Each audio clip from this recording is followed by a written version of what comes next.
run through these two real quick here. Small Alabama city police force put on leave after grand jury finds rampant corruption.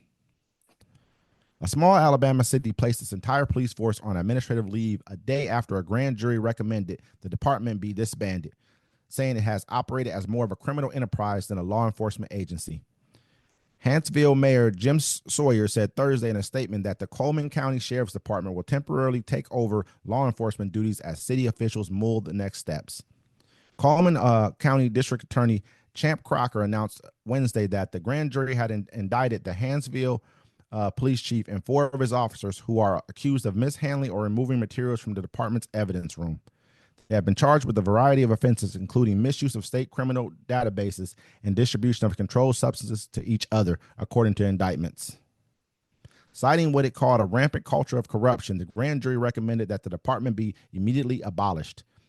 It is disturbing on many levels, Crocker said Thursday by phone. He said there have been unfettered access to evidence room, but declined to discuss specifics of the allegations.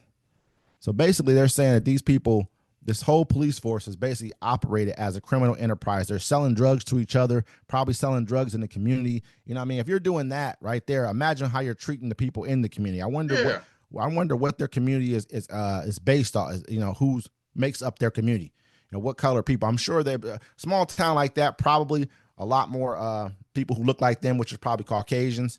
You know, and so they're getting to operate willy-nilly however they want to. That makes perfect sense for them. They don't have to really do anything. This is why you get a lot of under policing in places like this, because they're all buddy in that neighborhood right there. And you know, these guys are they got pictures of these guys in the evidence room, stealing evidence from it. You know, whatever they find on you, it's going to be back out in the streets tomorrow. Don't worry about it. Yeah, they'll be like, hey man, and like, put black dynamite.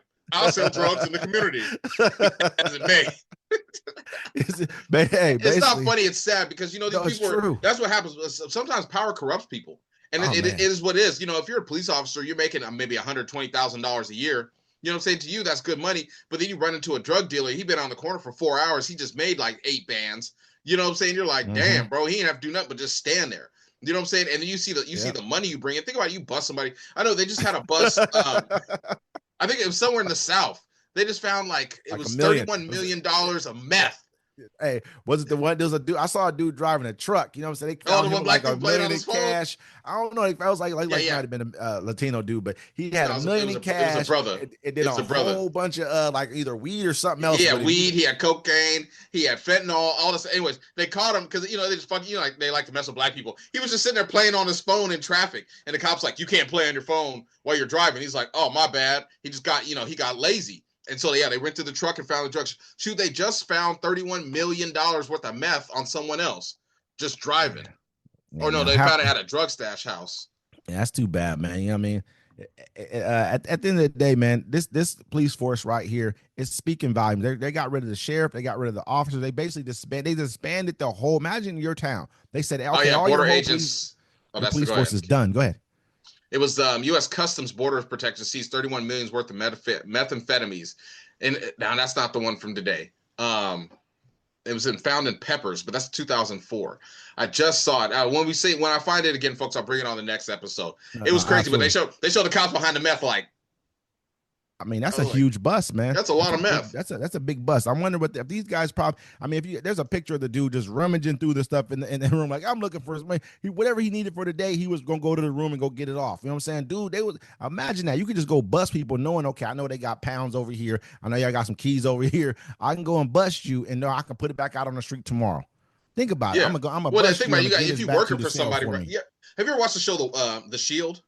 Yeah, that used to be my show until I got woke to my surroundings. But anyways, you know what I'm saying? What he was doing, he was robbing, he was letting them sell drugs in Farmington, but he was controlling it. He was like, I get a cut, whatever, what you want. And my favorite episode of season 2, because homeboy tried to double up on the shipment, and the guy sold him bad coke. So what they did, they drove to Mexico to go run up on dude that sold him bad coke, but they got their guns. He's like, go get us some guns.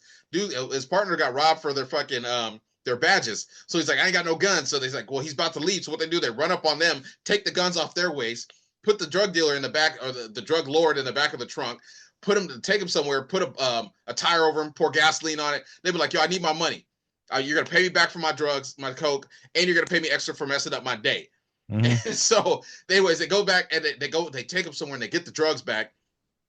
But they get the money back for it, right? Then they're like, you know what? No, we ain't giving him up. He got a warrant in America. Threw him back in the trunk, filled him up with roofies, and it took him back. I mean, that's the So stuff they're basically, doing. the corruption is what you're getting at right here. The Yeah, corruption of the whole thing corruption. is why we just talked about the Shield. We put a whole episode of the Shield. We could have made the episode of the Shield right there with that right there. I like that right there. That was a good show. But it's telling you about how rampant corruption really works in the system. You know what I mean? Like at the end of the day, these guys had. I mean, that's why we have to really be harder on police officers than anyone else because of the amount of power and the responsibility that we bestow upon them. Yeah. You know, it's just like why we should be harder on our president, why we should expect more from them because they're blessed with immense power. You know what I mean? So with that power comes that responsibility comes with that, you know. So you're acting like he's gonna be cool like Spider-Man. Our president or the America's president's flexing his power. Someone they're putting up new articles they'll be like, oh, he could take over the DC police. And I was like, well, why are you telling him that? Stop giving him information. He's already trying to. He's actually already put in for a thing that he wants to do that. He's out of control. Let me knock this out.